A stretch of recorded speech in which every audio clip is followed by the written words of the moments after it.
നിങ്ങളുടെ തൊട്ടടുത്തിരിക്കുന്ന ആൾക്കൊരു സമ്മാനം നിങ്ങളെ കൊടുക്കാനായിട്ട് ഞാനിപ്പോൾ പറയുകയാണ്.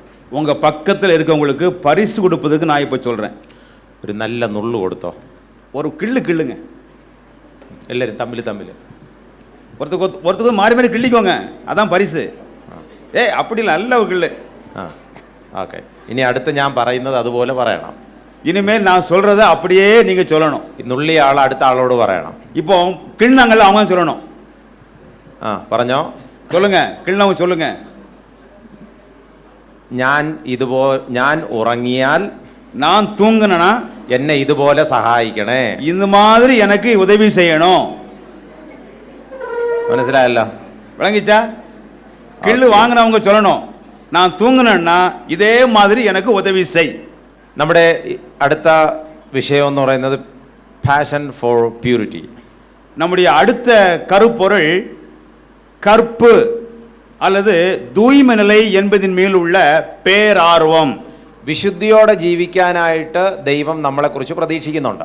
பரிசுத்தமாய் வாழணும் என்று நம்மை குறித்து தேவன் எதிர்பார்க்கிறார். പക്ഷേ ഈ പ്രായത്തിൽ നമ്മളെല്ലാവരും നേരിടുന്ന ഒരു പ്രശ്നമുണ്ട്. ஆனா இந்த ஒரு பருவத்துல நாம் எல்லாருமே எதிர்கொள்ளுகிற ஒரு பிரச்சனை இருக்குது. ഇടയ്ക്കിടയ്ക്ക് നമ്മൾ തന്നെ ചിന്തിക്കുന്ന ഒരു പ്രശ്നമുണ്ട്.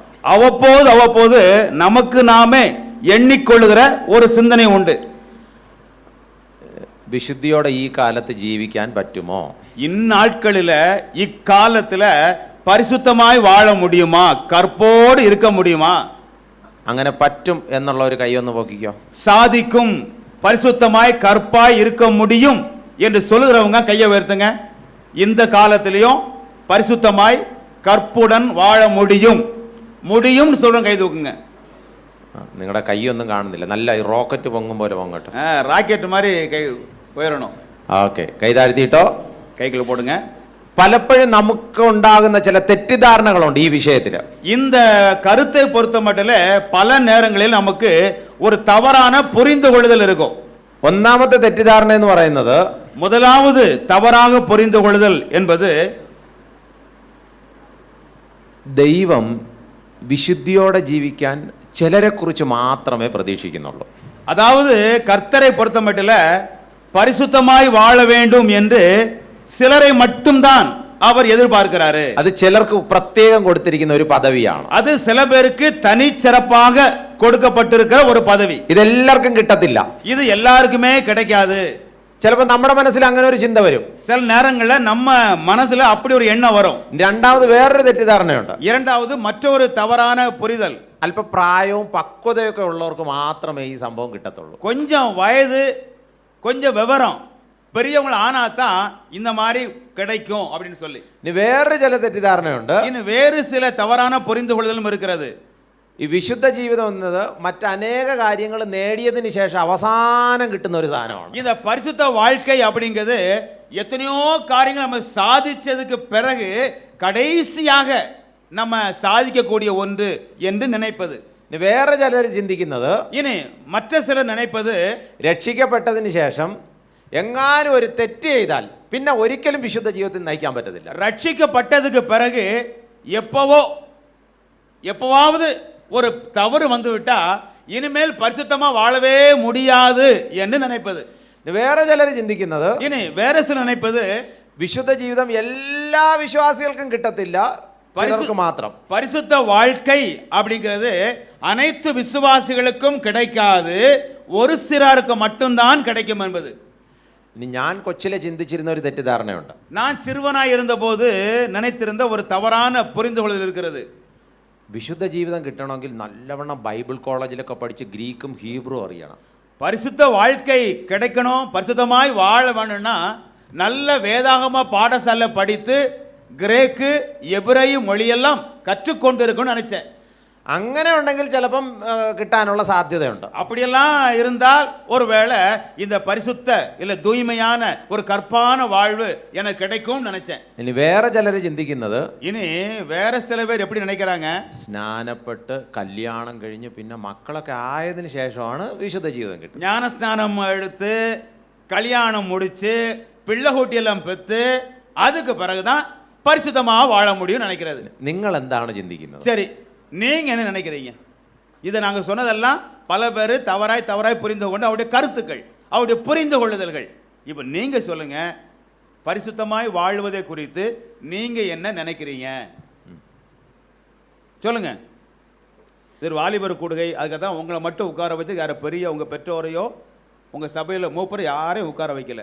വേറെ ചിലർ ചിന്തിക്കുന്നത് இன்னும் சில பேர் நினைக்கிறது സ്വർഗത്തിലെത്തുമ്പോഴാണ് ഇതെല്ലാം കിട്ടുന്നത്. பரலோகத்தில் போய் சேரும்போது தான் இது எல்லாமே நமக்கு கிடைக்கும் என்று. അപ്പോൾ ഇങ്ങനെയുള്ള ധാരാളം തെറ്റിദ്ധാരണകൾ പലർക്കും ഉണ്ട്.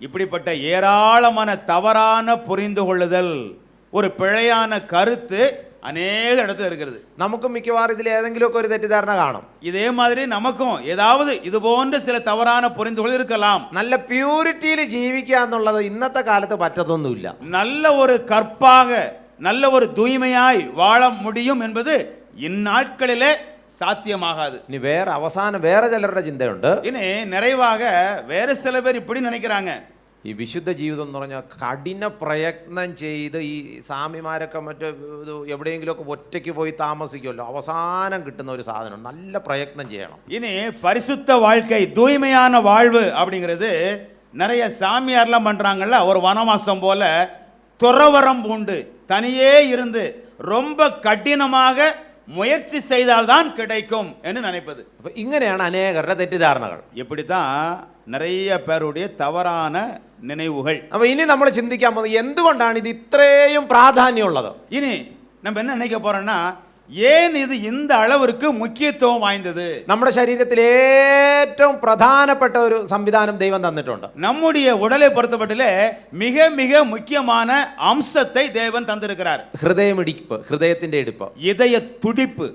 ഇപ്പോൾ ഹൃദയം പറയാണ് 1, 2, 3, 10, 20 വർഷമായിട്ട് ഇങ്ങനെ ഇടിച്ചിടിച്ച് ഹൃദയം ഭയങ്കര ടയേർഡായി, ഒരു 2-3 ദിവസത്തേക്ക് ഒന്ന് റെസ്റ്റ് എടുക്കട്ടെ. இப்போ இருதயம் சொல்லுது, 1-2 நாள் இல்லை, 10-20 வருஷமா விடாம துடிச்சு சோர்வாய் போச்சு, அதனால ஒரு 2-3 நாளே கொஞ்சம் ஓய்வு எடுத்துக்கலாம் நினைக்கிறேன் அப்படின்னு இருதயம் சொல்லுது.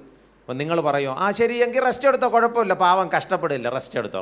நீங்க பரவாயில்ல, ஏ அப்பா நீ எவ்வளவு கஷ்டப்பட்டுட்ட, ரெஸ்ட் எடுத்துக்கோ, பரவாயில்ல, ஒரு 3 நாளைக்கு ஓய்வு எடுத்துக்கோ அப்படி சொல்லுவீங்களா? அப்படி யாரும் சொல்லுவீங்களா? പറയോ? இதயத்தை பார்த்து சொல்லுவீங்களா? நீ துடிக்கல, வேண்டாம், பாவம்பா, ரெஸ்ட் எடுத்துக்கோப்பா. നമ്മുടെ ജീവന്റെ നിലനിൽപ്പിന് ഇത് അത്യാവശ്യമാണ്. ഇതില്ലെങ്കിൽ ജീവനില്ല. நம்ம உயிர் வாழ்வதற்கு இது இன்றி அமையாதது. இச்செயல் இல்லை என்றால் வாழ இயலாது. എന്തുകൊണ്ടാണ് ബൈബിളിൽ, വേദപുസ്തകത്തിൽ വിശുദ്ധ ജീവിതം ഇത്രയും പ്രധാനമായിട്ട് പറയാൻ കാരണം? ஏன் பைபிளிலே இந்த வேத புத்தகத்திலே பரிசுத்த வாழ்க்கையை இவ்வளவு முக்கியப்படுத்தி சொல்லி இருக்கிறது? നമ്മൾ ജനിച്ച നാൾ മുതൽ തന്നെ നമ്മുടെ ശരീരത്തിൽ ഈ വിശുദ്ധിയോടെ ജീവിക്കാനായുള്ള സംവിധാനം ദൈവം തന്നെ തന്നിട്ടുണ്ട്. நம்ம எப்போ பிறந்தோமோ அந்த பிறந்த நாள் முதல் பரிசுத்தமாய் நாம் வாழ்வதற்கான ஒரு அம்சத்தை நமது உடலிலே தேவன் தந்திருக்கிறாரு. ഇന്ന് രാവിലെ നിങ്ങൾ കുളിച്ചോ? இன்னைக்கு காலையில நீங்களாம் நீராடினீர்களா? കുളിച്ചോ ഇല്ലയോ? കുളിച്ചു. நீராடின புரியலையே தமிழ், ஏன்னா உங்களுக்கு தமிழும் சொல்லுக்கா சொல்ல வரணும் இல்லை. காலையில் குளிச்சிங்களா? ഓക്കെ. രാവിലെ നിങ്ങൾ പല്ല് തേച്ചോ? காலையில் பல் துலக்கினீர்களா? അടുത്ത ആളിനെ ഒന്ന് ചിരിച്ചൊന്ന് കാണില്ല. பக்கத்தால கொஞ்சம் சிரிச்சு காமிங்க, பல்ல காட்டுங்களேன். ഉറപ്പുവരുത്തി പല്ല് തേച്ചല്ലോ. இப்போ உறுதி ஆயிடுச்சுல்ல, உங்களை பார்த்து சிரிச்சவங்க பல்லு துளைக்கிருக்காங்க, உறுதி ஆயிடுச்சு. നിങ്ങൾ ക്യാമ്പിന് വേണ്ടി നേരത്തെ തന്നെ നിങ്ങളുടെ പുതിയ ഡ്രസ്സ്, പുതിയെന്ന് പറഞ്ഞാൽ കഴുകി വൃത്തിയാക്കിയ ഡ്രസ്സാണ് ഇന്ന് ക്യാമ്പിനിട്ടത്, ആണോ അല്ലയോ? இன்னைக்கு இந்த முகாமுக்கு வருவதுக்காக நீங்க நல்ல நேர்த்தியான ஆடை, நல்ல துவைச்சதை, நல்ல மடிச்சதை, இல்லைன்னா புதுசு தானே பிடிச்சி வந்திருக்கீங்க, அப்படித்தானே? നിങ്ങൾ ഇന്ന് ഉച്ചയ്ക്ക് ഭക്ഷണം കഴിച്ചിട്ട് കൈ കഴുകിയോ? மத்தியானம் சாப்பிட்டீங்களா? சாப்பிட்டு கை கழுவுனீங்களா? கழுவுனீங்களா கையெல்லாம்? നിങ്ങളുടെ ഇരിപ്പ് കണ്ടപ്പോൾ തോന്നുന്നു ഒറ്റ എണ്ണം കൈ കഴുകത്തില്ലെന്ന് തോന്നുന്നു. உட்கார்ந்துருக்க பார்த்தா ஒருத்தங்க கூட கையை கழுவ, சாப்பிட்டுட்டு தின்னுட்டு கைகளை வந்திருக்கீங்க. കൺഫേം? ഓക്കെ, புரியுதானே? சாப்பிட்டு கையில் கழுவிட்டே இல்லை. അപ്പം നിങ്ങൾ കുളിക്കുന്നു, നമ്മൾ വസ്ത്രം പുതിയതിരുന്നു, പല്ല് തേക്കുന്നു, കൈ കഴുകുന്നു, ഇതെല്ലാം കണക്റ്റഡ് വിത്ത് ദ പ്യൂരിറ്റി. அப்போ காலையிலே நீராடுகிறோம், பல் துலக்குகிறோம், சுத்தமான ஆடை அணிந்து கொள்கிறோம், கரங்களை கழுவுகிறோம், இதெல்லாம் எதை காட்டுகிறது? ஒரு சுத்திகரித்தல், ஒரு தூய்மை நிலையை காண்பிக்கிறது. അവൻ നിങ്ങളുടെ ഉള്ളിൽ തന്നെ ശുദ്ധിയോടെ ജീവിക്കണം.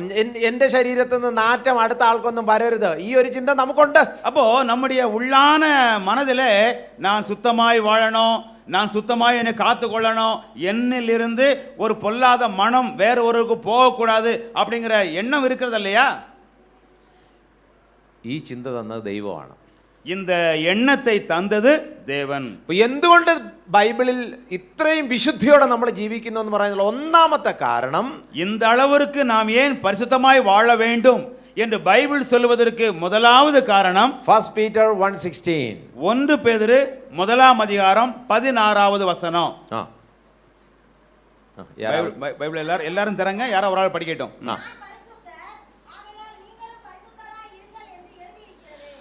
ശ്രദ്ധിച്ചോണം. ഇനി ഇത് വളരെ പ്രധാനപ്പെട്ട ഒരു കീ ആണ് ഈ പറഞ്ഞു തരാൻ പോകുന്നത്. கவனிங்க, இனிமேல் சொல்லக்கூடியது மிக முக்கியமான ஒரு திறவுகோல். യേശു കർത്താവ് കടലിന്റെ മുകളിൽ കൂടെ നടന്നു. கர்த்தரா இயேசு கிறிஸ்து கடல் மீது நடந்தார். ഞാൻ കടലിന്റെ മുകളിൽ കൂടെ നടക്കുന്നു, അതുകൊണ്ട് നിങ്ങൾ എല്ലാം കടലിന്റെ മുകളിൽ കൂടെ നടന്നോ പറഞ്ഞോ? நான் கடல் மீது நடக்கிறேன், அதனால நீங்க எல்லாருமே கடல் மேல் நடங்க அப்படி சொன்னாரா? ഞാൻ വെള്ളം വീഞ്ഞാക്കി, അതുകൊണ്ട് നിങ്ങൾ എല്ലാവരും വെള്ളം വീഞ്ഞാക്കിക്കോ പറഞ്ഞു? நான் தண்ணீரை திராட்சரசமாக்கினேன், அதனால நீங்க எல்லாருமே தண்ணீரை திராட்சரம் ஆக்கிக்கோங்க அப்படி சொன்னாரா? എന്നെ ആളുകൾ തുപ്പിയപ്പോൾ ഞാൻ മിണ്ടാതിരുന്നു, അതുകൊണ്ട് നിങ്ങൾ ആര് തുപ്പിയാലും മിണ്ടാതിരിക്കണം പറഞ്ഞോ?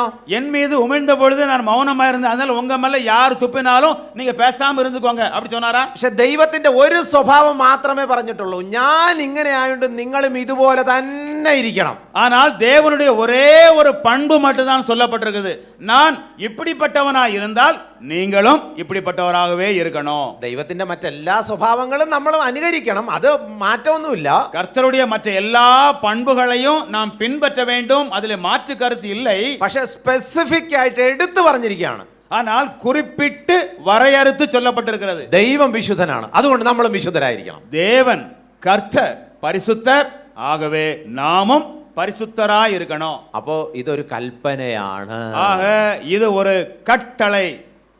കൽപ്പന പ്രമാണിച്ചാൽ അത്രത്തോളം അനുഗ്രഹമുണ്ട്. கட்டளைக்கு கீழ்ப்படிந்தால் அந்த அளவிற்கு ஆசீர்வாதம் கிடைக்கும். അപ്പോൾ ഇവിടെ നമുക്ക് മനസ്സിലാക്കാൻ പറ്റുന്ന ഒരു കാര്യം, ஆக இங்கே நாம் விளங்கிக் கொள்ளுகிற ஒரு பொருள், ദൈവം താൻ അങ്ങനെ ആയിരിക്കുന്നതിനാൽ നമ്മളും ഇങ്ങനെ ആയിരിക്കണമെന്ന് അലൗ ചെയ്തിരിക്കുന്ന പ്രധാനപ്പെട്ട ഒരു ഭാഗം. தேவன் தான் இவ்விதம் இருக்கிறபடியினால் நாமும் அவ்விதமாகவே இருக்க வேண்டும் என்பதற்கு நமக்கு அனுமதி தந்திருக்கின்ற ஒரு அம்சம். ദൈവം സർവജ്ഞാനിയാണ്, தேவன் சர்வஞானி, அதாவது எல்லாம் அறிந்தவர். അതുകൊണ്ട് നിങ്ങളും സർവജ്ഞാനിയായിരിക്കണം എന്നില്ല.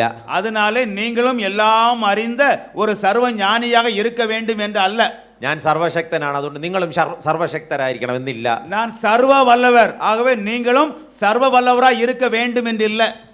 പക്ഷേ ദൈവം വിശുദ്ധനായതുകൊണ്ട് നമ്മളും വിശുദ്ധരായിരിക്കണം. ஆனால் தேவன் பரிசுத்தராய் இருக்கிறபடியினாலே நாமும் பரிசுத்தராய் இருக்கணும். രണ്ടാമത്തെ കാര്യം, இரண்டாவது காரணம், എന്തുകൊണ്ട് വിശുദ്ധ ജീവിതം ഇത്രയും പ്രധാനമുള്ളത്? ஏன் பரிசுத்த வாழ்க்கை இந்த அளவிற்கு முக்கியத்துவம் வாய்ந்தது?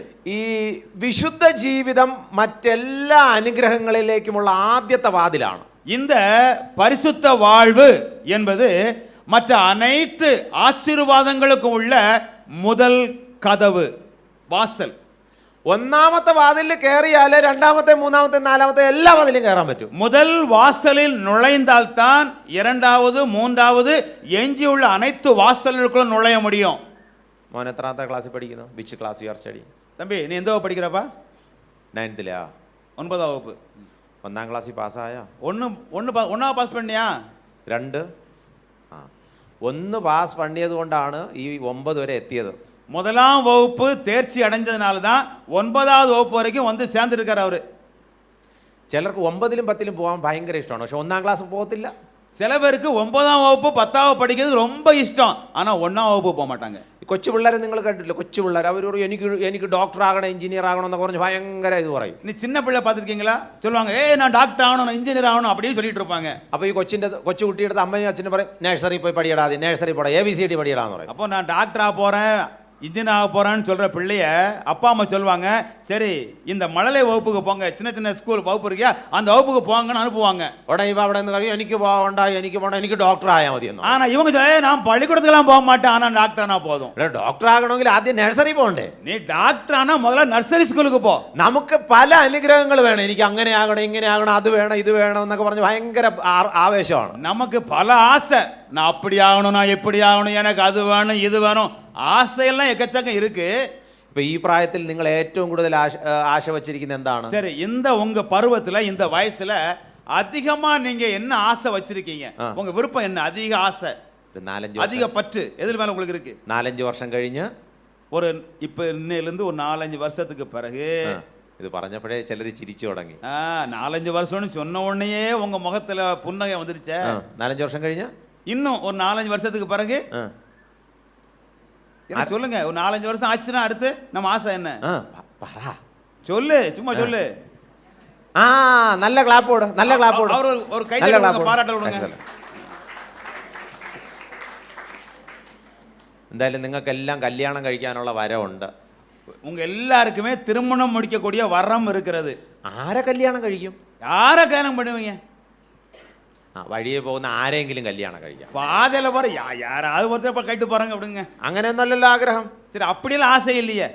யாரையோ ஒருத்தரை கல்யாணம் கண்டு போறாங்க, அப்படியெல்லாம் ஆசை இல்லையா உங்களுக்கு? എനിക്ക് ദൈവം തരുന്ന ആളെ ഞാൻ കല്യാണം കഴിക്കും. தேவன் எனக்கு யாரை தருகிறாரோ அந்நபரை நான் திருமணம் முடிப்பேன். ഇനി കല്യാണം കഴിഞ്ഞിട്ട് അടുത്ത പരിപാടി എന്താണ്? சரி, திருமணம் முடித்ததுக்கு பிறகு அடுத்து என்ன வேலை? 4-5 പിള്ളേർ വേണം, 4-5 பிள்ளைகளை பெறணும்.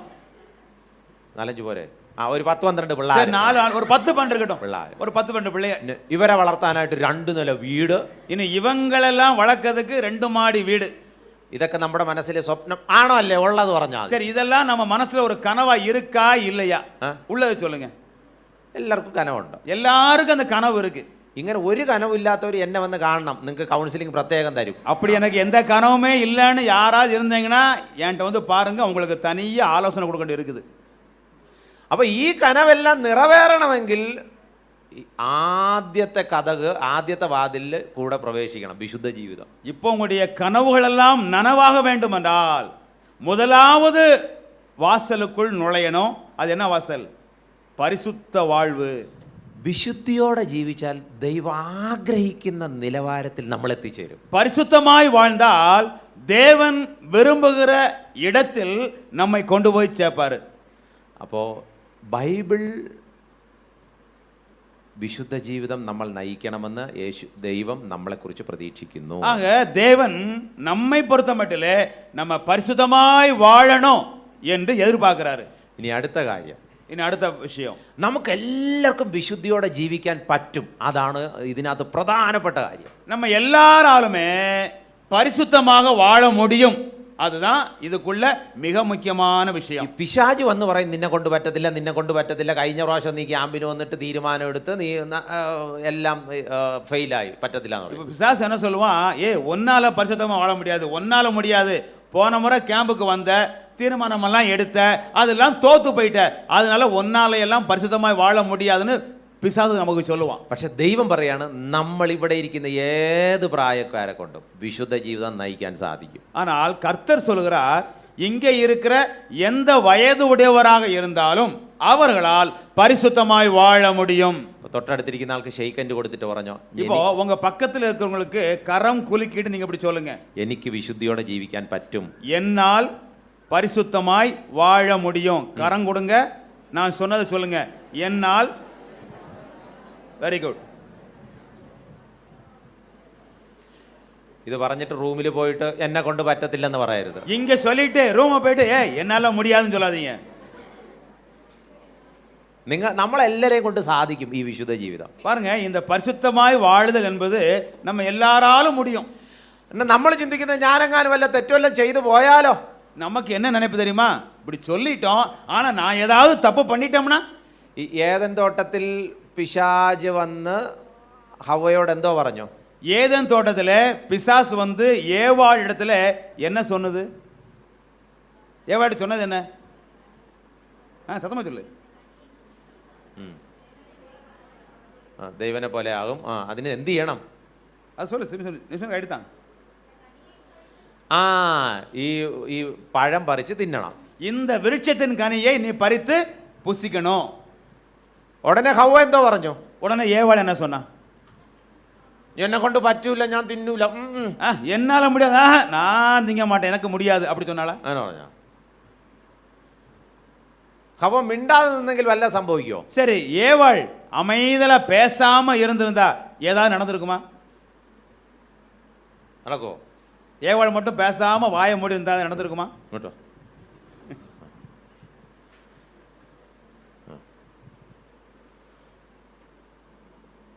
അപ്പൊ ഇദ്ദേഹത്തിൻ്റെ ഞാൻ പറയാണ് ആ പഴം പറിച്ച് തിന്നാൻ എന്ന് പറയാം. இப்போ நான் இவரை சொல்றேன் அந்த பழத்தை பறிச்சு சாப்பிடுன்னு சொல்லி എന്തോ പറയും? என்ன சொல்லுவேன்? ഒന്നും പറയത്തില്ല. ഒന്നും പറയത്തില്ല. ஒன்றும் சொல்ல மாட்டேன். ഒന്നും പറയാതെ നിൽക്കുമ്പോ ഞാൻ തുറക്കടാവാ എന്ന് പറയോ? அப்படி ஒன்றும் சொல்லாம இருக்கும்போது வாயை தர அப்படி நான் தான் சொல்லுவானா? அவன் தான் ஒன்றும் சொல்ல மாட்டான்ட்டான். உடனே உன் வாயை தரடா. നിങ്ങൾ ആരെങ്കിലും ചിന്തിക്കുന്നുണ്ടോ ഈ പാമ്പ് വന്ന് ഹവ്വയെടുത്ത് തുറക്കടി വാ, ഇപ്പം തുറക്കണം, ഇപ്പം ഞാൻ നിന്റെ വാക്കകത്ത് കുത്തിക്കയറ്റും പറഞ്ഞാ? நீங்கள் அப்படி யாரும் நினைக்கிறீங்களா? சர்ப்பம் வந்து ஏவாளை பார்த்து வாயை தர இப்போ நான் அவளை திணிச்சு விட்டுருவேன் அப்படி சொல்லதான்னு யாரும் நினைக்கிறீங்களா? പിശാചിന് നമ്മളെ ആരെയും നിർബന്ധിച്ച് ഒരു പാപവും ചെയ്യിപ്പിക്കാൻ പറ്റത്തില്ല. அப்போ பிசாசால நம்மில் ஒருவரையும் கட்டாயப்படுத்தி ஒரு பாவமும் செய்ய வைக்க முடியாது. അപ്പൊ ഈ കൈ പൊക്കിയത് ആരാണ്? அப்ப கையை தூக்குனது யாரு? ஏவாள். ഇത് പറിച്ചതാരാണ്? அந்த கனியை பறித்தது யாரு? ஏவாள். ഇത് വാ തുറന്നതാരാണ്? வாயை திறந்தது யாருதான்? വഴയെടുത്ത് കടിച്ചതാരാണ്? அந்த கனியை கடித்தது யாருதான்? ஏவாள் தான். അപ്പോ നമ്മളെ ബലം പ്രയോഗിച്ച് ഒരു തെറ്റും ചെയ്യിപ്പിക്കാൻ പിശാചിന് പറ്റത്തില്ല. ஆக பிசாசினாலே ஒரு பலத்தை நம்மீது பயன்படுத்தி நம்மை தவறு செய்ய வைக்க முடியாது. ഇദ്ദേഹത്തിന് ഒരു ക്ലാപ്പ് കൊടുത്തോ. இவருக்கு ஒரு பாராட்டல் கரத்தில் கொடுங்க. എക്സലന്റ്. നമ്മൾ പലപ്പോഴും പിശാചിനെയാണ് കുറ്റം പറയുന്നത്. ഞാൻ മിണ്ടാതിരുന്നപ്പോൾ പിശാചിനെ നിർബന്ധിച്ച് അങ്ങനെ ചെയ്യിപ്പിച്ചു. பல நேரங்கள் நம்ம இதான் பிசாசை குறை சொல்லுவோம். நான் பாட்டுக்கு சும்மா இருந்தேன், அந்த பிசாசு வந்து என்னை கட்டாயப்படுத்தி இந்த தப்பை செய்ய வச்சுட்டான். രാവിലെ 6 മണിക്ക് എഴുന്നേക്കുമെന്ന് പറഞ്ഞ് ഞാൻ അലാറം വെച്ചിരുന്നതാണ്. പിശാച് വന്ന് എന്നെ ഉറക്കി കളഞ്ഞു. காலை 6 மணிக்கே எந்திக்கணும்னு அலாரம் வச்சு படுத்தேன், ஆனா சாத்தான் என்னை தூங்க வச்சுட்டான். പിശാചാണോ തൂങ്ങാൻ വിട്ടത്? உங்களெல்லாம் தூங்க வச்சது பிசாசா? எந்திக்காம 6 മണിയായപ്പോൾ എന്ത് ചെയ്തു? അലാറം 6 മணிக்கு நீங்க வச்ச அலாரம் என்ன செஞ்சது? மணி அடிச்சது. അപ്പൊ നിങ്ങൾ എന്ത് ചെയ്തു? அப்ப நீங்க அப்படி அலாரம் அடிச்சது நீங்க என்ன பண்ணீங்க? എഴുന്നേറ്റ് നിങ്ങൾ പോയി ഓഫ് ചെയ്തു. പിശാചല്ല ഓഫ് ചെയ്യാൻ പോയത്. வச்ச அலாரத்தை பிசாசு ஆஃப் பண்ணல, நீங்க தான் எந்திரிச்சு போய் அலாரத்தை ஆஃப் பண்ணீங்க. ദേഷ്യം വന്നപ്പോൾ നിങ്ങളാണ് കൈ ചുരുട്ടി ഇടിച്ചത്. கோபம் வந்தபோது நீங்க தான் கையை ஓங்கி குத்துனது. പിശാച് കൈ ചുരുട്ടി ഇടിപ്പിച്ചു. ஆனா சொல்றது என்ன? பிசாசு என் கையை ஓங்கி குத்த வச்சுட்டான், என் கையை அடிக்க வச்சுட்டான்.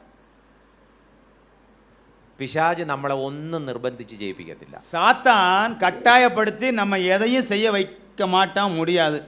പിശാചിന് ആകെ ചെയ്യാൻ പറ്റുന്നത് പ്രലോഭിപ്പിക്കുക, ടെംപ്ടേഷൻ. பிசாசாலே மொத்தத்தில் செய்ய முடிஞ்சதுன்னா நமக்குள்ள ஒரு அகத்தூண்டுதல், ஒரு சோதனை செய்ய வேண்டும் என்ற ஒரு உள் தூண்டுதலை கொடுக்க முடியும். ഒരു സൗന്ദര്യമുള്ള പെൺകുട്ടി ഇങ്ങനെ നടന്നു പോകുമ്പോൾ, ஒரு அழகான ஒரு பெண் பிள்ளை இப்படி நடந்து போகும்போது പിശാച് മനസ്സിൽ ചെവിയിൽ എന്തോ പറയും? பிசாசு வந்து காதில் என்ன சொல்லுவான்?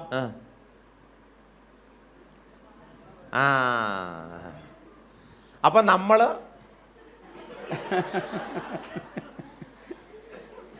അല്ലാതെ പിശാച് നമ്മുടെ തലയെ തിരിയട തിരിയട തിരിയട അങ്ങനെ ചെയ്യിക്കത്തില്ല. நம்ம தான் சாத்தான் வந்து நம்ம கன்னத்தை பிடிச்சி தலையை திருப்பி எல்லாம் பார்க்க வைக்க மாட்டான். நம்ம தான் அப்படியே தலையை திருப்பி ஆன்னு பார்த்துட்டு இருக்குது. എന്നിട്ട് നമ്മൾ പിശാചിനെ കുറ്റം പറയും. പിശാച് എന്നെ ഇത് മറ്റേ അതിൽ വീഴ്ത്തി കളഞ്ഞെന്ന് പറഞ്ഞു. அப்புறம் சொல்லுவான், சாத்தான் என்னை அதில் விழ வச்சுட்டான், என்னை விழ தள்ளிட்டான்னு அவனை சொல்லுவோம். നമ്മളാണ് നമ്മളെ അലൗ ചെയ്യുന്നത്. நாம் தான் நமக்கு അനുമതി കൊടുக்கிறோம். അപ്പോൾ നമുക്ക് നമ്മുടെ ചിന്താജീവിതം നിയന്ത്രിക്കാൻ സാധിക്കും. We can control our thought life. ஆக நம்மால் நமது எண்ணங்களை அல்லது சிந்தனை வாழ்வை கட்டுப்படுத்த முடியும். നിങ്ങൾ വിചാരിച്ചാൽ നിങ്ങൾക്ക് പ്യൂരിറ്റിയിൽ ജീവിക്കാൻ സാധിക്കും. நீங்கள் நினைத்தால் உங்களால் ஒரு தூய்மையான நிலைமையை, ஒரு கற்பை, ஒரு சுத்தமான நிலைமையை காத்துக்கொள்ள முடியும். ഈ ആവശ്യം ആദ്യം വരേണ്ടത് നിങ്ങളുടെ ഹൃദയത്തിൽ നിന്നാണ്. இந்த தேவை முதலாக எழ வேண்டியது உங்க மனசுல தான். വായിക്കാം ഫിലിപ്പിയൻസ് ചാപ്റ്റർ 4 വേഴ്സ് 8. பிலிப்பியர் 4ஆம் அதிகாரம் 8வது வசனம்.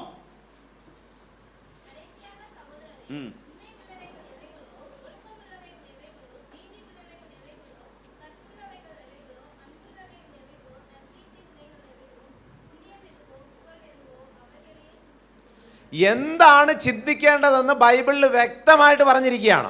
எதை சிந்தித்துக் கொள்ளணும் அப்படின்னு பைபிள்ல தெளிவாக சொல்லப்பட்டிருக்குது. പക്ഷെ നമ്മൾ മോശമായതെല്ലാം നമ്മുടെ തലയിൽ ചിന്തിക്കാനായിട്ട് അലൗ ചെയ്യുകയാണ്. ஆனா நம்ம கெட்ட காரியம் எல்லாத்தையுமே சிந்திக்குவதற்கு நம்மை அனுமதி கொடுத்துக்கிறோம். അപ്പൊ എന്തെങ്കിലും ചിന്ത വന്നാൽ ആദ്യം മനസ്സിലാക്കേണ്ട, ഈസ് ഇറ്റ് ട്രൂ, ഇത് സത്യമുള്ളതാണോ? அப்போ ஏதாவது ஒரு எண்ணம் மனதில் எண்ணம் உதித்தால் முதலாவது வர வேண்டியது என்ன? இது உண்மை உள்ளதுதானா? ഈസ് இட் honorable, ഇത് വിലയുള്ളതാണോ? இது ஒரு ஒழுக்கமாக, ஒரு கௌரவத்துக்குரியதானா? ഇത് നിർമ്മലമായതാണോ? இது சுத்தமானதுதானா? ഇത് ദൈവത്തിന് ഇഷ്ടമുള്ള കാര്യങ്ങളാണോ? இது தேவனுக்கு பிடித்தமான செயல்தானா? നമുക്ക് ഓരോരുത്തർക്കും നമ്മുടെ ചിന്തയിലോട്ട് വരുന്നതിനെ എഡിറ്റ് ചെയ്ത് ഒന്നുകിൽ പുറത്ത് നിർത്താം, അല്ലെങ്കിൽ അകത്ത് കയറ്റാം. நம்முடைய விதமாக வரக்கூடிய இந்த பட்டியல் எல்லாமே நாம் ஒவ்வொருவருமே சரிபார்த்து ஒன்று அதை வெளியில ஒதுக்கி வைக்கலாம், இல்லை உள்ளேயும் வச்சுக்கலாம். ഇപ്പം നമ്മുടെ മനസ്സ് മുഴുവൻ എങ്ങനെ ഇരിക്കുന്നതെന്ന് അറിയാമോ? இப்போ நம்ம மனம் எல்லாம் எப்படி இருக்கு தெரியுமா? മിക്കവാറും ദാ ഇങ്ങനെയായിരിക്കും. அதிகபட்சம் இப்படி தான் இருக்கும். பாக்கீங்களா படத்தை? ഒരാൾ സൈക്കിളിൽ കൊണ്ടുപോവുകയാണ്. എന്താണ് കൊണ്ടുപോകുന്നത്? இவர் பொறுத்து பார்த்தீங்களா, ஒரு சைக்கிள் எடுத்துட்டு போறாரு. எதை வச்சு எடுத்துட்டு போறாரு? അവിടെ ഇവിടെയുള്ള എല്ലാ വേസ്റ്റും എടുത്ത് തലയ്ക്കകത്ത് വെച്ചോണ്ട് ഇങ്ങനെ പോവുകയാണ്. அங்கங்கே உள்ள குப்பைகள் எல்லாம் வாரி இதுக்குள்ள வச்சு கொண்டு போறாரு. നമ്മൾ ഉറങ്ങാതിരിക്കുന്നതും പഠിക്കാതിരിക്കുന്നതും നല്ല ബന്ധങ്ങൾ തകർന്നു പോകുന്നതിൻ്റെയും കാരണം വഴിയിൽ കിടക്കുന്ന പല വേസ്റ്റ് നമ്മുടെ തലയിൽ വയ്ക്കുന്നുണ്ടാണ്. நம்ம தூங்காம இருக்குது காரணம், படிக்காம இருக்குது காரணம், நல்ல நல்ல நட்பு உறவுகள் எல்லாம் முறித்து விட்டோமே, அதுக்கெல்லாம் காரணம் என்னன்னா தேவையில்லாத குப்பை கழிவுகளை நமக்குள்ள நம்ம ஏற்றி வச்சிருக்கிறோம். അതുകൊണ്ട് ഇന്നൊരു തീരുമാനം എടുക്കണം. அதனால இன்னைக்கு ஒரு முடிவு எடுக்கணும், மனமுடிவு. ദൈവം പറഞ്ഞു, ഞാൻ വിശുദ്ധനാകയാൽ നിങ്ങളും വിശുദ്ധരായിരിക്കും. கர்த்தர் சொல்லியிருக்காரு, நான் பரிசுத்தர், அதனால் நீங்களும் பரிசுத்தராக இருங்க. നിങ്ങളെല്ലാം നല്ല ചിന്തിക്കുന്ന കുട്ടികളാണ്. நீங்க எல்லாருமே நன்றாக சிந்தனை செய்கிற பிள்ளைகள்.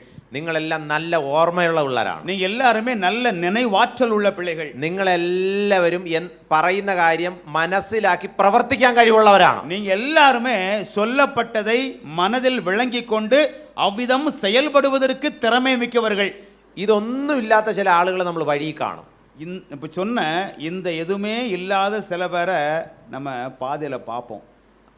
എങ്ങനെ അറിയാൻ പറ്റും അത് ഇവർക്ക് ചിന്തിക്കാനുള്ള കഴിവില്ല, ഓർമ്മയില്ല, പ്രവർത്തിക്കാനുള്ള കഴിവില്ല? എങ്ങനെ മനസ്സിലാവും? இவங்களுக்கெல்லாம் எண்ண முடியல, ஞாபக சக்தியும் இல்லை, ஒரு காரியம் சொன்னால் புரிஞ்சு அதை மாதிரி செய்ய முடியல, அப்படிப்பட்டவங்க அப்படின்னு அவங்களை எப்படி நம்ம கண்டுபிடிப்போம்? அவங்க என்ன செய்வாங்க, எப்படி இருப்பாங்க? சில பேரை பார்த்தா தெரியும் இவங்களுக்கு சுய புத்தி இல்லை.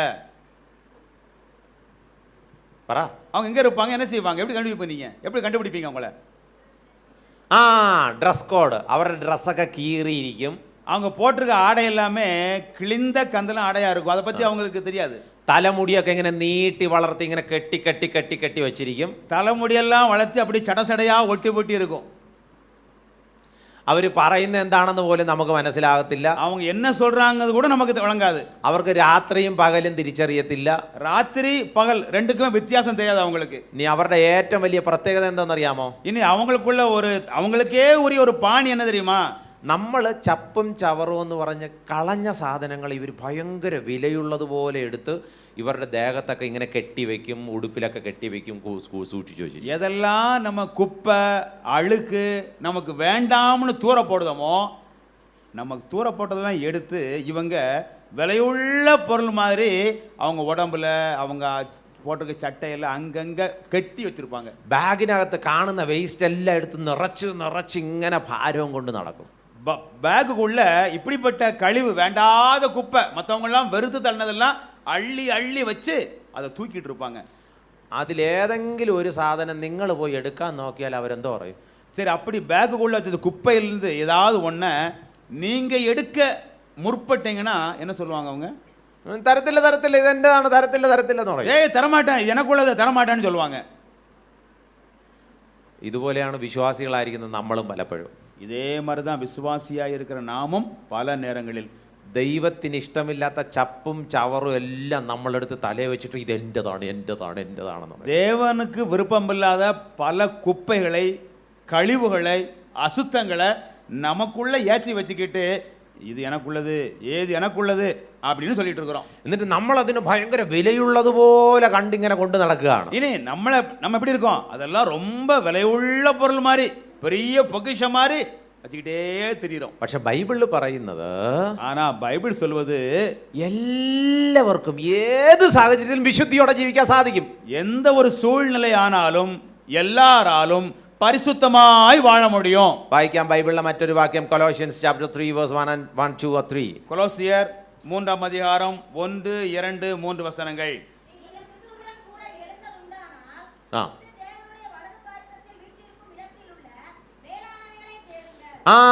ഉയരത്തിലുള്ളത് ചിന്തിക്കണം, താഴെയുള്ളതല്ല, ഉയരത്തിലുള്ളത് നോക്കണം. உன்னதத்தில் உள்ளவைகளை பார்க்க வேண்டும், கீழ் நோக்கி கீழே உள்ளதை பார்க்க கூடாது. ഈ ഫ്ലൈറ്റിൽ യാത്ര ചെയ്തിട്ടുള്ള ആരെങ്കിലും ഉണ്ടോ? കൈവെക്കാം. விமானத்தில் பயணம் செய்தாலும் கொஞ்சம் கை தூக்குங்க. விமானத்தில் பயணம் பண்ணவங்க. Very good. Very good. അപ്പോൾ വിമാനത്തിൽ പോകുമ്പോൾ ഈ റോഡിൽ കൂടെ പോകുന്ന വാഹനങ്ങളൊക്കെ ഈ ചിലപ്പോൾ കാണാൻ സാധിക്കും. இப்போ அந்த வான் ஊர்தியிலே செல்லும் பொழுது சாலையில் செல்கின்ற வாகனங்களை சில நேரம் பார்க்க முடியும். എങ്ങനെ ഇരിക്കും? அப்போ வானூர்தியில் பறக்கும்போது தரையிலே செல்லுகிற இந்த வாகனத்தை பார்த்தா எப்படி இருக்கும்? വളരെ ഉറുമ്പ് പോലെ ஒரு எறும்பு மாதிரி சின்ன உருவத்தில் தெரியும். 2 കോടി 3 കോടിയുടെ കാറൊക്കെ ഉറുമ്പിനെ പോലെ ഇങ്ങനെ പോകുന്ന 2 கோடி 3 கோடி விலை மதிப்புள்ள காரெல்லாம் அங்கிருந்து பார்த்தா கட்டெரும்பு மாதிரி இருக்கும். ഇവിടെ ഒരു 2 കോടിയുടെ ഒരു കാർ വന്നാൽ നമ്മൾ എന്തോ ചെയ്യും? சரி, இப்போ 2 கோடி மதிப்புள்ள ஒரு கார் இங்கே வந்துச்சுன்னு வச்சுக்கோங்க, நம்ம என்ன செய்வோம்? നമ്മൾ ടീ ബ്രേക്കിന്റെ സമയത്ത് നേരെ ഓടിപ്പോയി കാറിനെയും കൂടെ നിർത്തിയിട്ട് വരും. அப்போ நம்ம தேன் இடைவெளியில் போய் காரு பக்கத்துலேருந்து அப்படி நம்ம ஒரு செல்ஃபி காரோடு சேர்த்து நம்மளையும் சேர்த்து ஹலோ, എന്നിട്ട് ഉടനെ നമ്മൾ ഫേസ്ബുക്കിലിടും, ഞാൻ BMW 3 കോടി രൂപയുടെ കാറിന്റെ ഫ്രണ്ടിലാണ്. உடனே ஃபேஸ்புக்கிலும் போட்டாச்சு, BMW 3 கோடி விலையுள்ள ஒரு காரை நான் வாங்கியிருக்கிறேன். ഇതിന്റെ അടുത്ത് നിൽക്കുമ്പോൾ ഇതിന്റെ വില നമുക്ക് വലുതായിട്ട് കാണും. இப்போ அது பக்கத்தில் இருக்கும்போது அதனுடைய விலை மதிப்பு பெருசாக தெரியுது. പക്ഷെ മുകളിൽ നിന്ന് നോക്കുമ്പോൾ ആട്ടയും കാറും ബസ്സും എല്ലാം,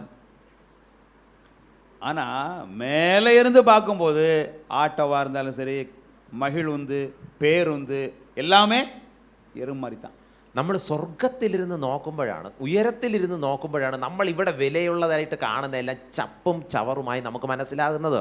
உன்னதத்திலிருந்து நம்ம பார்க்கும்போது தான் இங்கே எதெல்லாம் நமக்கு மதிப்பா, எதையெல்லாம் விலையா தெரியுதோ அதெல்லாம் அங்கே இருந்து பார்க்கும்போது தான் குப்பையாக தெரியும், கழிவாக தெரியும். നിങ്ങളുടെ കണ്ണിൻ്റെ മുമ്പിൽ ഈ നാളുകളിൽ നല്ലതെന്ന് തോന്നുന്ന, വിലയുള്ളതെന്ന് തോന്നുന്ന പലതും നിങ്ങളൊന്ന് മാറി നിന്ന് നോക്കണം. അപ്പോഴാണ് മനസ്സിലാകുന്നത് ഇതെല്ലാം വെറും ചപ്പും ചവറുമാണ്. பாருங்க, இந்த வயசில் இந்த காலகட்டத்தில் உங்கள் கண்ணுக்கு எதெல்லாம் விலை மதிப்பு உள்ளதாக, எதெல்லாம் பெருசாக தெரியுதோ அது எல்லாமே நீங்கள் கொஞ்சம் தள்ளி நின்று பார்க்கணும். தூரத்தில் இருந்து பார்த்தா தான் தெரியும் ഇതെല്ലാമേ കുപ്പ தான், ഇതെല്ലാമേ കഴിവ് தான். ചില ഫ്രണ്ട്ഷിപ്പ്, പയ്യന്മാരും പെൺപിള്ളേരും തമ്മിലുള്ള ചില ഫ്രണ്ട്ഷിപ്പ്, ஒரு ஆண் மகனுக்கும் பெண் பிள்ளைக்கும், பையனுக்கும் பிள்ளைக்கும் இருக்கக்கூடிய நட்புகள், ദൈവമായിട്ടുള്ള സ്നേഹം വർദ്ധിക്കുമ്പോഴാണ് നമുക്ക് മനസ്സിലാകുന്നത് ഇതൊന്നും ഒരു സ്നേഹമൊന്നുമല്ല. தேவனோடு உள்ள அன்பு, அந்த தேவனோடு உள்ள நட்புறவு வளரும் போது தான் ஒரு பையனுக்கும் பிள்ளைக்கு இருக்கக்கூடிய நட்பு ஒன்றுமில்லைன்னு தோணும். ഇപ്പം നമ്മുടെ മനസ്സിൽ എന്താണ് തോന്നുന്നത്? சரி, இப்போ நம்ம மனசில் அதை பற்றி என்ன நினைப்பு இருக்கு? നീയാണ് എൻ്റെ ചങ്ക്, നീയാണ് എൻ്റെ കരള്, നീയാണ് എൻ്റെ ചക്ക, മാങ്ങ, തേങ്ങ എല്ലാം നമ്മളങ്ങ് പറയും. நீதான் என் மனசு, நீதான் என் ஈரல், நீதான் என் உயிர், நீதான் அப்பா ஏன் இதயமே நீதான். ദൈവത്തിനെ വേണം നമ്മൾ ദൈവമേ നീയാണ് എൻ്റെ എല്ലാം എല്ലാം. நம்ம என்ன சொல்லணும், ஆண்டவரே எனக்கு எல்லாத்துக்கும் எல்லாம் நீதான், எனக்கு எல்லாமே நீதான் ஆண்டவரே. അത് ദൈവത്തെ എല്ലാം എല്ലാമായി കണ്ടു കഴിഞ്ഞാൽ ഇതൊന്നും ഒന്നുമല്ല. தேவனை எல்லாவற்றிற்கும் எல்லாமாக எனக்கு எல்லாமே அவர்தான், அவர்தான் எனக்கு எல்லாம் என்று நினைத்தால் இதெல்லாம் ஒன்றுமில்லாமல் இருக்கும். ഏത് സാഹചര്യത്തിലും, അടുത്ത കാര്യം, ഏത് സാഹചര്യത്തിലും പാപക്ഷമ സാധ്യമാണ്. அடுத்த விஷயம், எந்த ஒரு சூழ்நிலையிலும் பாவ மன்னிப்பு என்பது സാധ്യം. അപ്പൊ നമുക്ക് ഈ വിശുദ്ധിയോടെ ജീവിക്കാനായിട്ടുള്ള ഒരു ആഗ്രഹം വരും. പക്ഷെ ഇടയ്ക്കിടയ്ക്ക് ചിന്തിക്കും, ഞാൻ അങ്ങനെ തെറ്റ് ചെയ്തു, ഇങ്ങനെ തെറ്റ് ചെയ്തു, ഇനിയിപ്പോ ഒന്നും നടക്കത്തില്ല. நம்ம பாருங்க பரிசுத்தமாய் வாழணும் அப்படின்னு விரும்புவோம். ஆனா அவ்வப்போது சில தவறுகளை செஞ்சிருவோம். அப்படி தப்பு நடக்கும்போது நம்ம நினைக்க என்னன்னா, என்னால முடியாது, இனிமே என்னால பரிசுத்தமாய் இருக்க முடியாது நினைப்போம். ചിലപ്പോൾ ഈ ക്ലാസ് കേട്ടോണ്ടിരിക്കുമ്പോൾ തന്നെ നിങ്ങൾക്ക് തോന്നും, എന്നെ കൊണ്ട് ഇത് പറ്റത്തില്ല, കാരണം ഞാൻ സ്കൂളിൽ കോളേജിൽ ഇന്ന തെറ്റുകൾ ചെയ്തിട്ടുണ്ട്. பாருங்க, இப்போ இந்த பிரசங்கத்தை வகுப்பு கேட்டுட்டு இருக்கும் போதே கூட உங்க மனசுல வரலாம், என்னால எல்லாம் கற்போட, என்னால எல்லாம் சுத்தமா தூய்மையா வாழ முடியாது, ஏன்னா நான் பள்ளிக்கூடத்துல கல்லூரியில இன்னென்ன தப்பெல்லாம் நான் பண்ணிட்டேனே, நான் பண்ணியிருக்கேனே.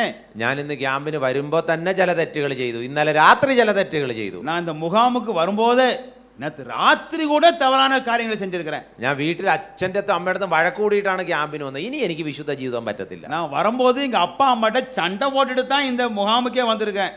அப்படி இருக்கும்போது நான்லாம் இனிமே பரிசுத்தமா தூய்மையா கற்பா வாழ முடியாது. ചിലപ്പോൾ നിങ്ങൾ ഈ ക്യാമ്പിന് വന്നത് മാതാപിതാക്കന്മാരുടെ നിർബന്ധത്താലോ അല്ലെ വേറെ എന്തെങ്കിലും ആഗ്രഹത്താലോ ആയിരിക്കാം. ஒருவேளை இந்த முகாமுக்கு நீங்கள் வந்திருக்கீங்க பாருங்க, அப்பா அம்மாவுடைய ஒரு கட்டாயத்தினால வந்திருக்கலாம், இல்லை வேற ஏதோ ஒரு விருப்பத்தினால நீங்கள் வந்திருக்க கூடும். പക്ഷെ ദൈവം പറയാണ്, നിന്നോട് ക്ഷമിക്കാൻ ഇന്നും ഞാൻ തയ്യാറാണ്. ஆனால் கர்த்தர் உங்கள்கிட்ட என்ன சொல்கிறாருன்னா, உங்களை மன்னிப்பதற்கு இன்றைக்கும் நான் ஆயத்தம். 1 യോഹന്നാൻ 1:9. 1 யோவான் 1 அதிகாரம் 9வது வசனம்.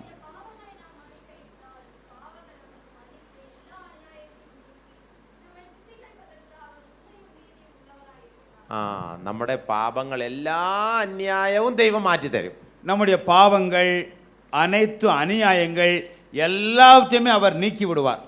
അപ്പോൾ ഒന്നാമത്തെ കാര്യം ഞാനിങ്ങനെ പറഞ്ഞ് അടുത്ത ഇതിലോട്ട് പ്രവേശിക്കുക. அப்போ முதலாவது விஷயத்தை நான் இங்கே சொல்லிவிட்டு அடுத்த குறிப்புக்கு வருகிறேன். നമുക്ക് എല്ലാവർക്കും വിശുദ്ധ ജീവിതം നയിക്കാനുള്ള ചില മാർഗങ്ങൾ ഞാൻ പറയാൻ പോകുകയാണ്. நம்ம எல்லாரும் எப்படி பரிசுத்தமாய் வாழ முடியும் என்பதற்கான சில வழிகளை நான் உங்களுக்கு சொல்லித்தரேன். അതിൻ്റെ ഒന്നാമത്തെ വഴി, அதில் முதலாவது வழி மார்க்கம், നിങ്ങൾക്കെല്ലാം ഇന്ന് റൂം കിട്ടിയിട്ടുണ്ടല്ലോ, എല്ലാവർക്കും റൂം சரி, കിട്ടി. உங்களுக்கெல்லாம் தங்குறதுக்கு நீ அறை கிடைத்திருக்குதா? அறைன்னா அந்த அறை இல்லை, தங்குற அறை. റൂം കിട്ടി, அப்படிதான் ரூம் எல்லாம் தங்க அறை கிடைத்திருக்குதா? ഇന്ന് രാത്രി നിങ്ങൾ നല്ലവണ്ണം ഉറങ്ങുമോ? சரி, இன்னைக்கு ராத்திரிக்கு நீங்கள் நல்லா தூங்குவீங்களா? ബഹളം വെച്ച് അത് പറഞ്ഞ് ഇത് പറഞ്ഞ് പിന്നെ ഇടയ്ക്ക് പട്ടിയുടെ ശബ്ദം പൂച്ചയുടെ ശബ്ദമൊക്കെ വരും ക്യാമ്പ് ആയതുകൊണ്ട്. இது ஒரு முகாமாக இருக்கிறதுனால அவ்வப்போ சில சத்தமெல்லாம் வரும், ஒரு நாய் குலைக்கிற சத்தம், பூனை கத்துற சத்தம், நம்மளே ஒருத்தர் பேசிக்கிற சத்தமெல்லாம் சந்தடியெல்லாம் இருக்கத்தான் செய்யும். പക്ഷെ നിങ്ങളുടെ റൂമിൽ ഇവിടെ അങ്കിൾ പറയണം, ബെൻസിക്ക് അങ്കിൾ ഇന്ന് നിങ്ങളുടെ റൂമിലാണ്, ആമ്പിള്ളാരുടെ റൂമിൽ ഇന്ന് ബെൻസിക്ക് അങ്കിൾ വരുന്നെന്ന് പറഞ്ഞാൽ അപ്പോഴും சரி, இப்போ பையங்க தங்குறீங்க பாருங்க, உங்க ரூம்ல பென்சிக் அங்கிள் வந்து தங்க போறாங்கன்னு சொன்னா என்ன சொல்லுவீங்க? நீங்க 10 பேர் தங்கியிருக்கீங்க, தம்பி மாதிரி இன்னைக்கு அங்கிள் வந்து உங்களோட ரூமு தங்க வராரு அப்படி சொன்னா என்ன சொல்லுவீங்க? பூட்டு போயிருவீங்களா? அப்புறம் என்ன கை காட்டினேன்? അപ്പൊ നമ്മൾ അല്പം കൂടെ അലർട്ട് ആവും, ഉടനെ கொஞ்சம் கூட ഉഷാറായിരുന്നു. அப்படி தானே? അപ്പൊ ഒന്നാമത്തെ കാര്യം, ദൈവ സാന്നിധ്യം എപ്പോഴും എൻ്റെ കൂടെ ഉണ്ടെന്ന് ഉറപ്പുവരുത്തുക. വിശുദ്ധ ജീവിതത്തിനുള്ള ഒന്നാമത്തെ. அப்போ பரிசுத்தமாய் வாழ்வதற்கான முதல் வழி, தேவன் எப்போதும் என்னுடன் இருக்கிறார் என்பதை உறுதி செய்து கொள்ளுங்கள். ഈ സകല പ്രപഞ്ചത്തെ സൃഷ്ടിച്ച സ്വർഗത്തിലെ ദൈവം എൻ്റെ കൂടെ ഉണ്ട്. ഞാൻ ഇന്ന് രാവിലെ എഴുന്നേറ്റപ്പോഴും ഉച്ചയ്ക്കായിരുന്നപ്പോഴും വൈകുന്നേരം എവരി ടൈം എൻ്റെ കൂടെ ഉണ്ട്. இந்த அண்ட சராசரங்களையும் படைத்த தேவனானவர் என்னோடு இருக்கிறார். துயில் எழுந்த பொழுதும், நண்பகல் வேளையிலும், மாலை வேளையிலும் அவர் என்னுடனே இருக்கிறார். அவருடைய பிரசன்னம் என்னோடு இருக்கிறது என்பதை உணர்ந்து கொள்ளுதல். ഈ ചിന്ത നമ്മെ കൂടുതൽ വിശുദ്ധിയിൽ ജീവിക്കാൻ സഹായിക്കും. இந்த ஒரு எண்ணம் அதிகமாக நாம் பரிசுத்த வாழ்க்கை வாழ்வதற்கு உதவும். രണ്ടാമത്തെ കാര്യം, இரண்டாவது கருத்து, ദൈവവചനത്തിൽ നാം എപ്പോഴും നിലനിൽക്കണം. தேவனுடைய வார்த்தையில் அல்லது வேத வசனத்தில் நாம் நிலை கொள்ளணும் எப்பவுமே. അതിൻ്റെ അർത്ഥം എന്താണെന്ന് പറയാൻ ശ്രദ്ധിച്ച് കേൾക്കുക.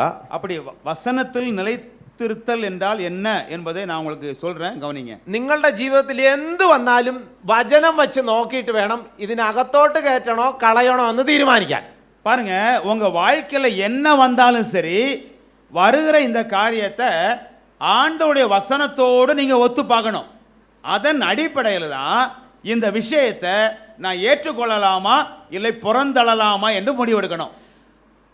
നിങ്ങൾക്ക് ഒരു സുഹൃത്ത്, ഒരു കൂട്ടുകാരൻ അല്ലെങ്കിൽ ഒരു കൂട്ടുകാരി നിങ്ങളുടെ അടുത്ത് കൂട്ടുകൂടാൻ വരികയാണ്. இப்போ உங்ககிட்ட ஒரு சிநேகிதன் அல்லது சிநேகிதி உங்களோடு நட்பு பாராட்ட வர்றாங்கன்னு வச்சுக்கோங்க.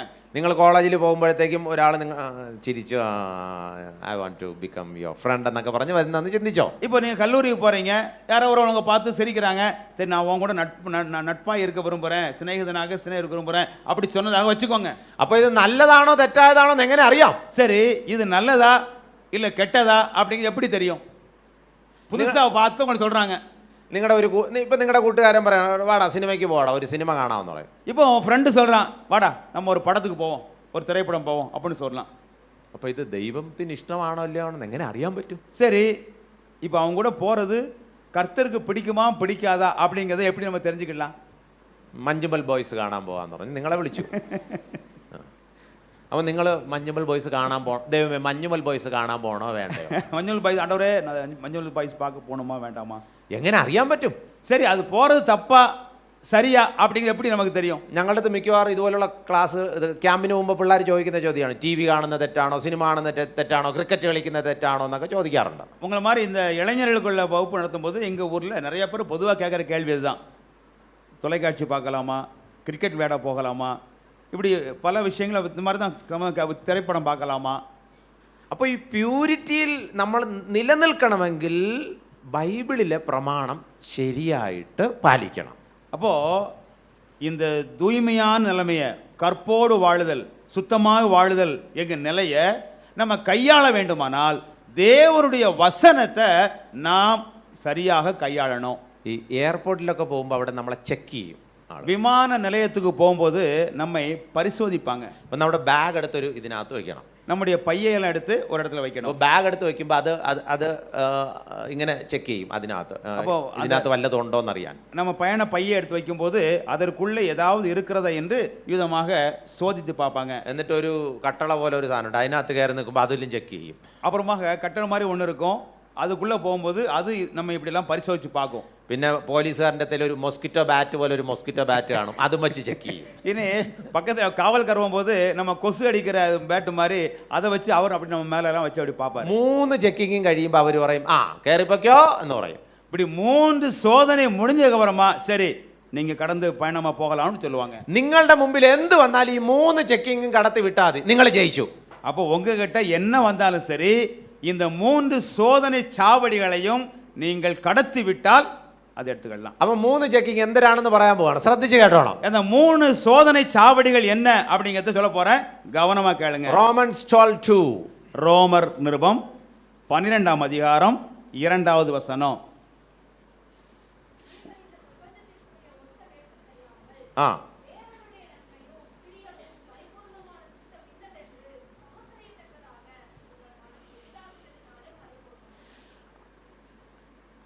നിങ്ങളുടെ ജീവിതത്തിൽ എന്തെല്ലാം കയറ്റിവിടാം എന്തെല്ലാം കയറ്റിവിടരുത് എന്ന് ഇത് വെച്ച് നിങ്ങൾ തീരുമാനിക്കണം. உங்க வாழ்க்கையில எதையெல்லாம் நம்ம கிட்ட ஏத்துக்கிடலாம், எதையெல்லாம் அனுமதிக்க கூடாது அப்படிங்கறத இதை வைத்து நீங்கள் ஒரு சோதனை செய்து முடிவெடுத்துக்கலாம். നമ്മുടെ നാട്ടിൽ നമ്മുടെ കൂട്ടുകാരൊക്കെ പറയടാ അത് നല്ലതാണ് ഇത് നല്ലതാണ് അത് നല്ലതാണ് എല്ലാം നല്ലതെന്നേ പറയത്തുള്ളൂ. இப்போ நம்ம ஊர்க்காரங்க, நம்ம நண்பர்கள், சிநேகிதர்கள் சொல்லுவாங்க இது நல்லது இது நல்லது இது நல்லது எல்லாமே நல்லதுன்னு தான் சொல்லுவாங்க.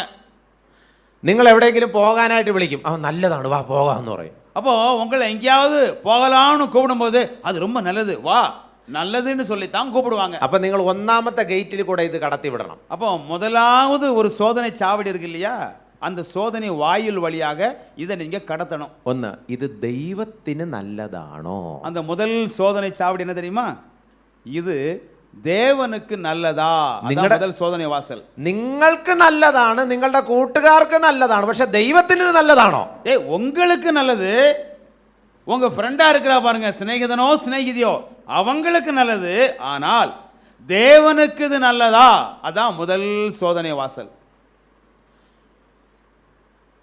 ഒരു പെൺകുട്ടിയോ പയ്യനോ നിങ്ങളുടെ അടുത്ത് വന്നു പറഞ്ഞാൽ എനിക്ക് നിന്റെ ഭയങ്കര ഇഷ്ടമാണ്.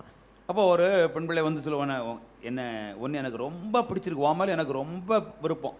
അപ്പോൾ നമ്മൾ എന്ത് പറയും? அப்படி சொன்னால் நீங்கள் நம்ம என்ன சொல்லுவோம்? ഞാൻ ആലോചിക്കട്ടെ പറയാം. சரி, நான் யோசிச்சு சொல்லுதேன். എന്നിട്ട് നമ്മൾ ആരുടെ അടുത്താണ് പോയി ആലോചിക്കുന്നത്? சரி, அப்போது அப்படி சொல்லிட்டு யாரிடத்துல போய் நம்ம ஆலோசனை பண்ணுவோம்? ഫ്രണ്ട്സിൻ്റെ അടുത്ത് ചോദിക്കും. ஃப்ரெண்ட்ஸ்கிட்ட போய் கேட்போம். എടി എന്നെ ഇന്നലെ അവൻ കണ്ടിട്ട് ചിരിച്ചടി. நேற்று அவன் என்னை பார்த்து சிரிச்சாமடி. അവൻ്റെ ചിരി കണ്ടാൽ ഞാൻ അറിയാതെ വീണുപോയി.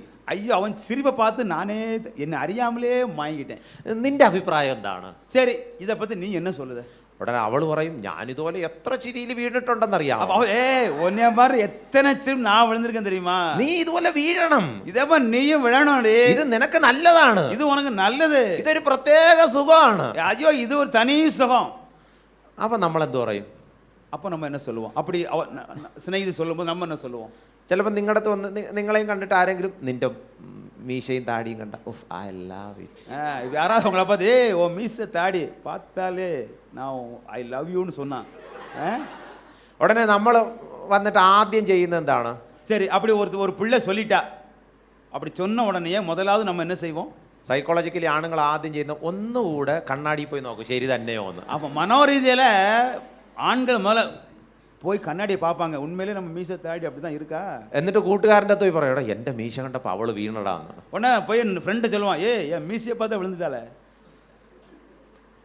അപ്പോൾ കൂട്ടുകാരൻ എന്തോ നമ്മുടെ അടുത്ത് പറയും? சரி, அப்படி சொல்லும்போது அந்த நண்பன் பாருங்க, அவன் என்ன சொல்லுவான்? அந்த ஃப்ரெண்டு, എടാ നിന്റെ മീശ കണ്ട ആരാണ് വീഴാട്ടത്? உன் மீசையை பார்த்து யாரா விழ மாட்டாங்க. 80 വയസ്സായ അമ്മച്ചി പോലും വീഴുന്നു. 80 வயசு பாட்டியோட விழுந்து வாங்கிடுவா உன்னை பார்த்து. അവൻ നമ്മളോടാ എങ്കിൽ പിന്നെ കൊള്ളാന്ന് പറയും. உடனே பரவாயில்ல, நான் நல்லா இருக்கேன். ഈ കൂട്ടുകാർ പറയുന്നത് നല്ലതെന്നുള്ളതല്ല നമ്മൾ വിലയ്ക്ക് എടുക്കേണ്ടത്. பாருங்க, நண்பராக இருக்கிறவங்க, சிநேகிதராக சிநேகிதியாக இருக்கிறவங்க நல்லதுன்னு சொல்லத நம்ம எடுத்துக்கொள்ளக்கூடாது. കൂട്ടുകാർ ഒരിക്കലും നമ്മുടെ തെറ്റ് കണ്ടിട്ട് തെറ്റാണെന്ന് പറയത്തില്ല, അവർ നല്ലതെന്നേ പറയൂ.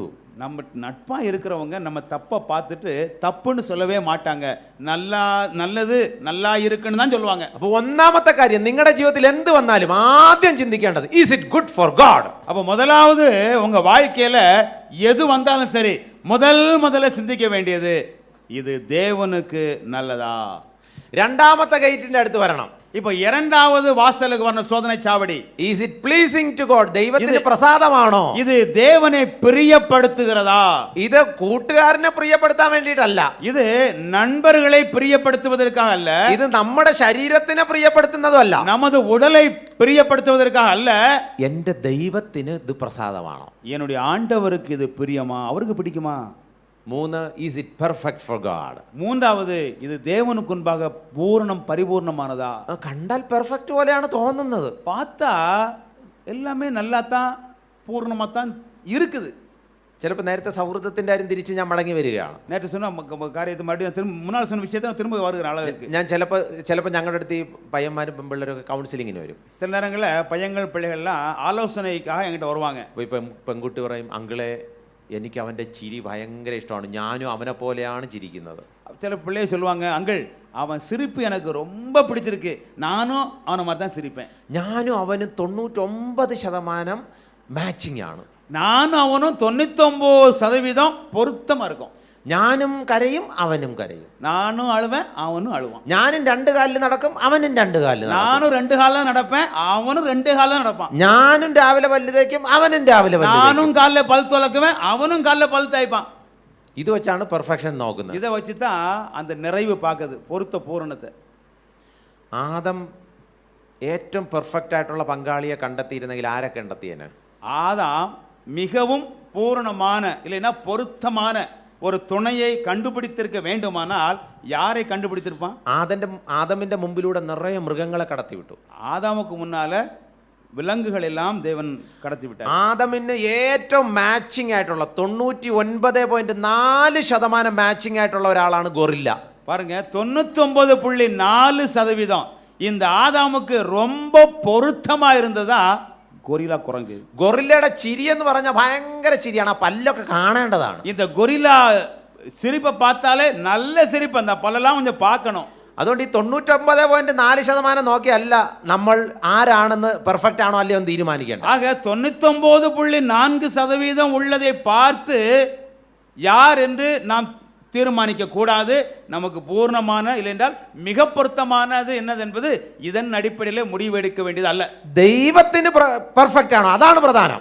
தேவனுக்கு இது பொருத்தமா, தேவனுக்கு முன்பாக இது பரிபூர்ணமானதா, அதுதான் பார்க்கணும். അപ്പോൾ മഞ്ഞുമൽ ബോയ്സ് പോയി കാണാനായിട്ട് നിങ്ങൾ ആരെങ്കിലും വിളിച്ചെന്ന് ചിന്തിച്ചോ? மஞ்சுவல் பாய்ஸ் பார்க்கறதுக்கு வா போய் பார்க்கலாம் அப்படின்னு யாராவது உங்களை கூப்பிட்டாங்கன்னு வச்சுக்கோங்க. അപ്പോൾ ഈ 3 കാര്യം നോക്കണം. அப்படி கூப்பிடும்போது இந்த 3 விஷயத்தை நீங்க பார்க்கணும். Is it good for spiritual life? இது ஆவிக்குரிய வாழ்க்கைக்கு நல்லதா? அதான் தேவன் நல்லதுன்னு சொல்றது. ഈ സിനിമ കണ്ടിട്ട് ആരെങ്കിലും സ്നാനപ്പെടാൻ തീരുമാനം എടുത്തിട്ടുണ്ടോ? இந்த சினிமாவை பார்த்துட்டு யாராவது நான் இந்த படத்தை பார்த்ததுனால ஞானஸ்நானம் எடுத்தேன்னு சொல்லியிருக்காங்களா? ഉണ്ടോ? அப்படியே சொல்லியிருக்காங்களா? இந்த படம் பார்த்ததுனால நான் ஞானஸ்நானம் எடுக்க போறேன்.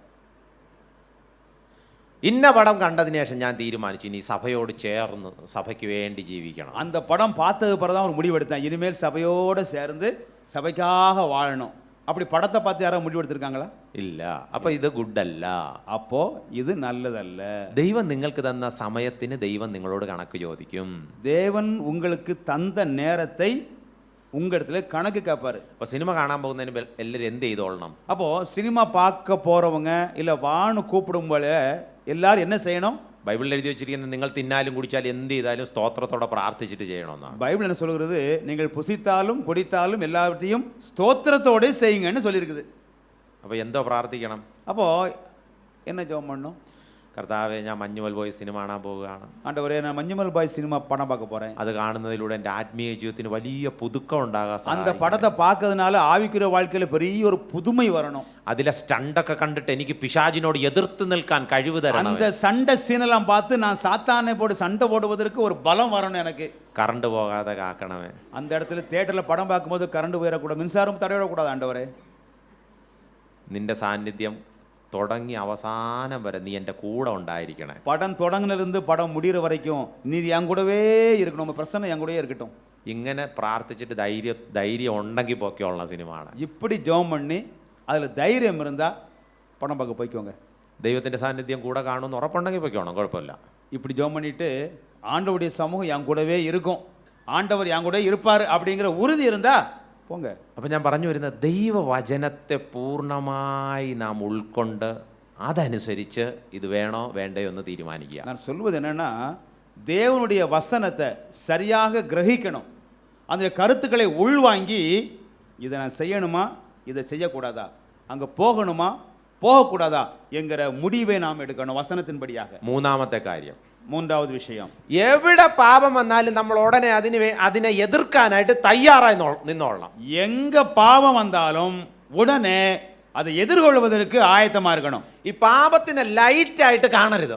பாவத்தை லகுவாக யாரும் பார்க்க கூடாது. അത് ചെറിയ പാപം, കുഴപ്പമൊന്നുമില്ല. அது சின்ன பாவம் தான், பிரச்சனை ஒன்றும் இல்லை.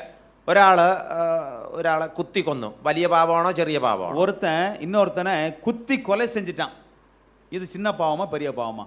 ஒரு ஆளை குத்தி கொண்டு போட்டான், ஐயா, அது சின்ன பாவம் பெரிய பாவமா?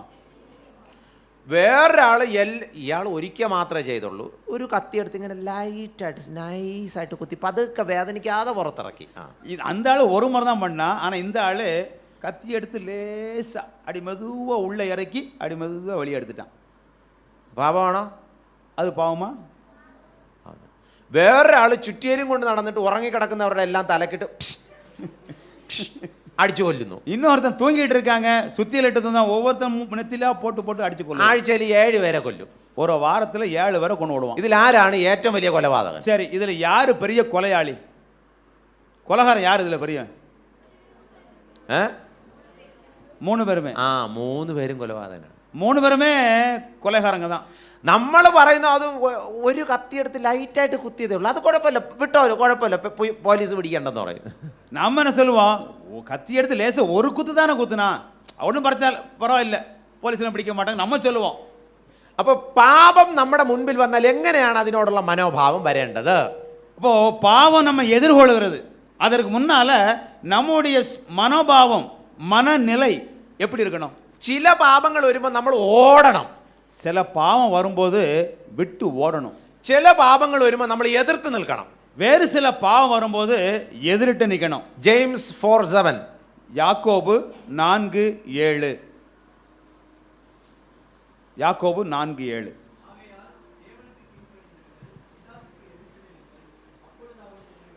ആ പാപം വരുമ്പോൾ എതിർത്ത് നിൽക്കണമെന്ന് പറയുന്നുണ്ട്.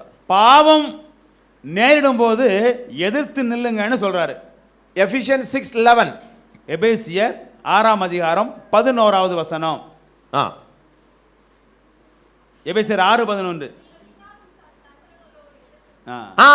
എതിർത്ത് നിൽക്കണം, எதிர்த்து பிசாசுக்கு எதிர்த்து நிற்கணும். അപ്പൊ ഇനി ശ്രദ്ധിച്ച് കേട്ടോളണം, ചില പാപങ്ങൾ വരുമ്പോൾ നമ്മൾ എതിർത്ത് നിൽക്കണം.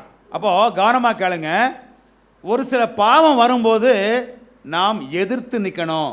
ഇനി വേറെ ചില പാപങ്ങൾ വരുമ്പോൾ നമ്മൾ ഓടണം. இனி வேறு வகையான சில பாவம் வரும்போது விலகி ஓடணும். 2 തിമോത്തി 2:22, 2 தீமோத்தேயு 2:22 வசனம்.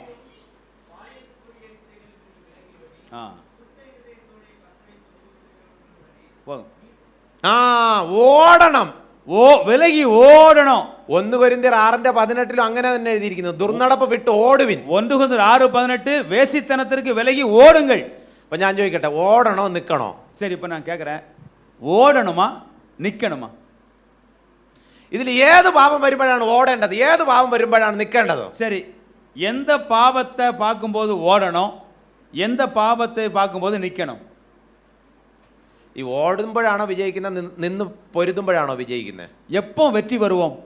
விலகி ஓடினா வெற்றியா, இல்லை எதிரிட்டு நின்றால் வெற்றியா? வெற்றி எப்போ கிடைக்கும்? ரெண்டிலும் கிடைக்குமா? എതിർത്ത് നിന്നാലാണ് സാധാരണ വെற்றி കിടക്കുന്നത്. பொதுவாக நமக்கு எப்போ வெற்றி கிடைக்கின்றா, நேரிட்டு எதிர்க்கும் போது. പക്ഷെ ഇവിടെ പറഞ്ഞിരിക്കുകയാണ് നിങ്ങൾ ചില പാപങ്ങൾ കാണുമ്പോൾ ഓടണമെന്ന്. ஆனால் இங்கே சொல்லியிருக்குது சில பாவங்களை பார்க்கும்போது விலகி ஓடிடணும். അപ്പോൾ ഓടിയാലും വെற்றி കിട്ടും. அப்போ ஓடினாலும் வெற்றி கிடைக்கும். ഇപ്പോൾ നമ്മൾ വോൾക്കാനോ ഒക്കെ കാണാൻ പോകുന്നുണ്ട്. വോൾക്കാനോ, எரிமலையெல்லாம் நம்ம பார்ப்போம். ഈ വോൾക്കാനോ കാണാൻ പോകുമ്പോൾ ഒരു രസം എന്നുള്ളത്, വോൾക്കാനോയ്ക്ക് ഒരു പ്രത്യേകതയുണ്ട്. எரிமலைக்கெல்லாம் ஒரு தனி சிறப்பு இருக்கு. നിങ്ങൾ അവിടെ പോയി ഇത് കാണാൻ നിൽക്കുകയാണ്, ഈ മല. எரிமலையில் போய் அந்த எரிமலை பிழம்புகளை நீங்கள் பார்க்க போன வச்சுக்கோங்க. ഉടനെ അവിടെയുള്ള സെക്യൂരിറ്റി പറയാണ്, ദാണ്ട് വോൾക്കാനോ പോയി ഇപ്പോൾ പൊട്ടും എന്ന് പറയുക. அப்போ அங்குள்ள காவல் பாதுகாப்பாளர் சொல்றாரு, எரிமலை இப்போ வெடிக்கும். അപ്പോൾ നമ്മൾ എന്ത് ചെയ്യും? എനിക്ക് ഇതിന്റെ കെമിസ്ട്രിയൊക്കെ അറിയാം, ഞാൻ എതിർത്ത് നിൽക്കാൻ പോകുക. உடனே எனக்கு இந்த வேதியெல்லாம் தெரியும், அதனால நான் இதை எதிர்த்து நிற்பேன் அப்படின்னு நம்ம சொல்லுவோமா? എതിർത്ത് നിന്നാലാണോ ജയിക്കുന്നത്, ഓടിയാലാണോ ജയിക്കുന്നത്? அப்போ எரிமலை வெடிக்க போகுதுன்னு சொல்றாங்க. இப்போ எதிர்த்து நின்னா ஜெயிப்போமா, இல்லை தூர ஓடுனா ஜெயிப்போமா? നിങ്ങൾ ചെന്നൈ കടപ്പുറത്ത് പോയി, நீங்கள் சென்னையில் கடல் பகுதிக்கு போயிருக்கீங்க.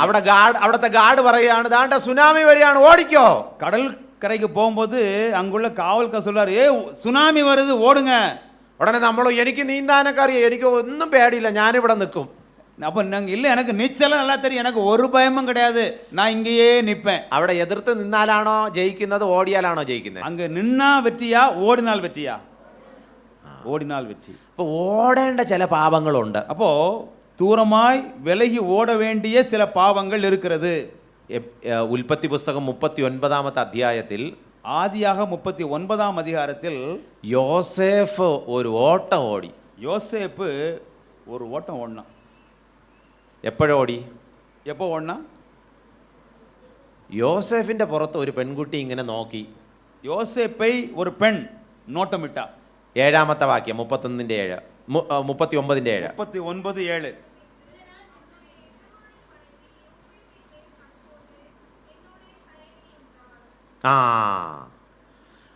എൻ്റെ കൂടെ പാപം ചെയ്യാൻ പറഞ്ഞു. என்னுடன் பாவம் செய் என்று சொல்கிறார். ഉടനെ യോസേഫ് എന്ത് പറഞ്ഞു? 8-ാമത്തെ വാക്യം, 8ஆம் வசனம் யோசேப்புக்கு என்ன பதில் சொல்றான் பாருங்க. സമ്മതിച്ചില്ല. அந்த வார்த்தைக்கு இவன் சம்மதம் தெரிவிக்கல. സമ്മതിച്ചിട്ട് സമ്മതിക്കാതിരുന്നിട്ട് യോസേഫ് എന്ത് ചെയ്തു? இப்போ அதுக்கு உடன்படாம இருந்துட்டு யோசேப்பு என்ன செஞ்சான்? அது உடன்படலை, ஆனா என்ன செஞ்சான்? യോസേഫ് ആ വീട്ടിൽ തന്നെ താമസിച്ചു. மறுபடியும் யோசேப்பு அதே வீட்டில் தான் தங்கி இருக்கான். 10ാമത്തെ വാക്യം, அதே அதிகாரம் 10வது வசனம். എല്ലാ ദിവസവും ഇങ്ങനെ വന്നിട്ട് ആപ്ലിക്കേഷൻ കൊടുക്കും, സ്വീകരിക്കോ സ്വീകരിക്കോ എന്ന്. ஒவ்வொரு நாளும் வந்து அப்படியே விண்ணப்பம் போடுவது, ஏற்றுக்கொள்வையா ஏற்றுக்கொள்வாயா ஏற்றுக்கொள்வாயா என்று. എന്നിട്ട് അടുത്ത് എഴുതി വെച്ചിരിക്കുന്നത്, அடுத்து பாருங்க, ഈ പെൺകുട്ടി അവളുടെ ദേഹത്ത് തൊടാൻ പോയപ്പോൾ യോസേഫ് ഓടി. அந்த பெண் பிள்ளை அவனை நெருங்கும் போது யோசேப்பு ஓடுகிறான். നിങ്ങളൊന്ന് ആലോചിച്ച് നോക്കിയേ, യോസേഫ് ഈ ഓടിയ ഓട്ടം എങ്ങനെയുള്ള ഓട്ടമായിരുന്നു? கொஞ்சம் யோசிச்சு பாருங்க, யோசேப்பு ஓடின இந்த ஓட்டம் எப்பேற்பட்ட ஓட்டம்? யோசேഫിന്റെ സർട്ടിഫിക്കറ്റ് ഒന്നും എടുക്കാൻ പറ്റിയില്ല, പെട്ടി എടുക്കാൻ പറ്റിയില്ല, ഒന്നും എടുക്കാൻ പറ്റിയില്ല, ഒന്നും എടുക്കാതെ ഓടി. யோசேப்பினுடைய பெட்டி, துணிமணி, படுக்கை, அவனுடைய சான்றிதழ்கள் எதையுமே எடுக்க முடியல, எல்லாத்தையும் விட்டு பரபரப்பான ஓட்டம். അപ്പോൾ യോസേഫ് ഓടി ഓടി ഈ ക്യാമ്പിന് വന്നെന്ന് അങ്ങ് ചിന്തിച്ചോ?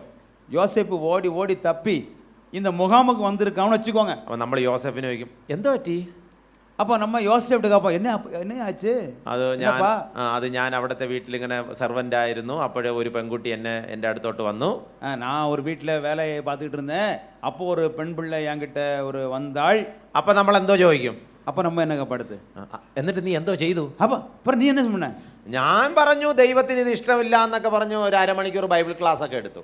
நான் சொன்னேன், இதெல்லாம் ஆண்டவருக்கு பிடிக்காதுன்னு ஒரு 1/2 மணி நேரம் பைபிள் ஸ்டடி எடுத்தேன்.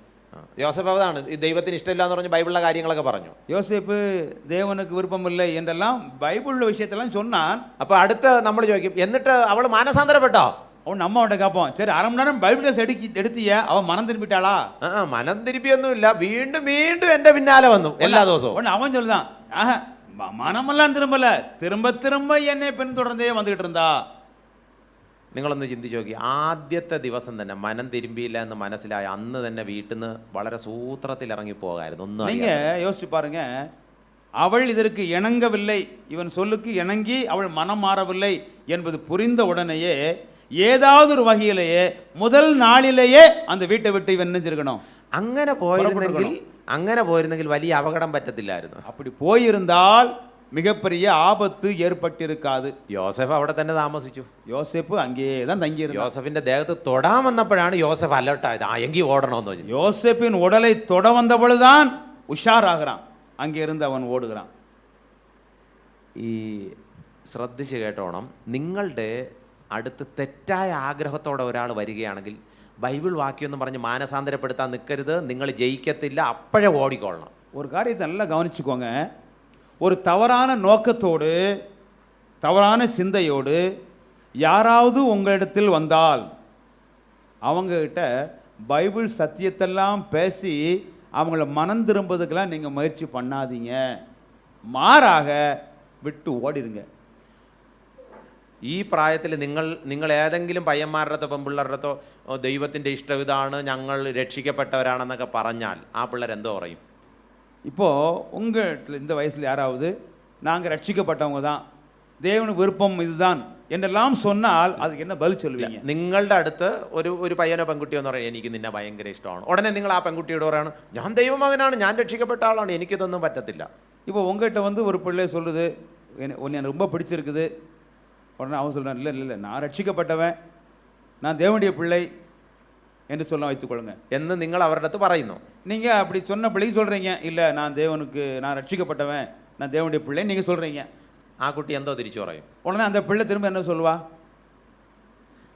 ഞാനും വേണമെങ്കിൽ രക്ഷിക്കപ്പെടാം, நானும் வேணா, நானும் உங்கள் ஆண்டரை ஏற்றுக்கிட்டேன். എവിടെ വെള്ളം എവിടെ தண்ணி எங்கே இருக்குது, இப்போ முங்கிடணும், ഇപ്പം മുങ്ങാ ഞാൻ இப்போவே முங்கிடுறேன். അതെന്തുകൊണ്ടാണ് പറയുന്നത്? அப்படி சொல்கிறது காரணம் என்ன? മനസ്സിലായോ?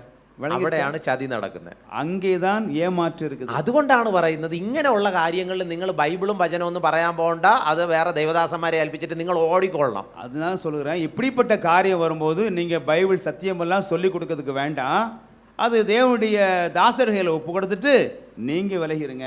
നിങ്ങളുടെ സമപ്രായക്കാർ നിങ്ങളുടെ അടുത്ത് തെറ്റായ ആഗ്രഹത്തോടുകൂടെ വരുമ്പോൾ ആദ്യം തന്നെ ഓടിക്കൊള്ളണം.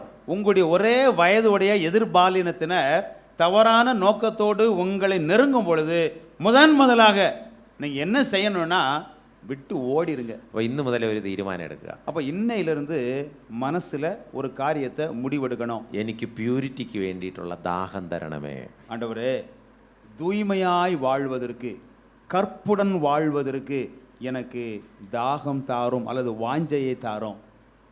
ദൈവത്തിൻ്റെ കൃപയുണ്ടെങ്കിൽ എനിക്കിത് സാധിക്കും എന്ന് ഞാൻ വിശ്വസിക്കുന്നു. தேவனுடைய கிருபை இருக்குமானால் என்னாலும் முடியும் என்று நான் நம்புகிறேன். ദൈവമേ എന്നെ സഹായിക്കണമേ. தேவனே, எனக்கு நீர் உதவி செய்யும். എന്ന പ്രാർത്ഥനയോടെ ജീവിക്കാൻ ദൈവം നമ്മെ സഹായിക്കും. இப்படி ஒரு ஜெபசந்தியோடு வாழுவதற்கு தேவன் நமக்கு உதவி செய்வாராக.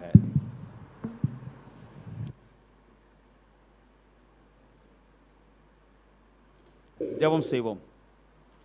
கிருபை இரக்கம் நிறைந்த பரலோக பிதாவே, உமக்கு நன்றி செலுத்துகிறோம். வாலிபன் தன் வழியை எதனால் சுத்தம் பண்ணுவான் என்று வினா எழுப்பின அதே இடத்துல உமது வசனத்தின்படி தன்னை காத்து கொள்ளத்தானே என்ற விதமாய் ஒரு பரிசுத்தமான வாழ்வை, கற்புடன் வாழும் ஒரு தூய நிலையை எவ்விதம் வாழும்படியான பேராவல் கொள்ளலாம் என்கிற தலைப்பில் வேத வசனத்தின் ஆதாரத்தில் சிந்தனைக்கு நன்றி செலுத்துகிறோம். மகனை பயன்படுத்தினீர். கலந்து கொண்ட அருமையான பிள்ளைகளுக்காய் ஸ்தோத்திரம். இந்த வசனங்களின் சத்தியங்கள் வாழ்க்கையிலே கடைபிடிக்கப்படுவதற்கு நீர் உதவி செய்யும். பாவத்தை எதிர்த்து நிற்கவும், பாவத்தை விட்டு விலகி ஓடுவதற்கும், வசனத்தின் அடிப்படையில் நல்ல தீர்மானங்கள் எடுப்பதற்கும் நீர் உதவி செய்ய வேண்டும் என்று வேண்டுகிறோம். பேசினீர். இன்னும் நடக்கப்போகிற நிகழ்வுகளில் உம்முடைய பிரசன்னம் இருக்கட்டும். மீட்பராகிய கிறிஸ்து இயேசு நாமத்திலே ஸ்தோத்திரத்தோடு வேண்டுகிறோம் நல்ல பிதாவே. ஆமென்.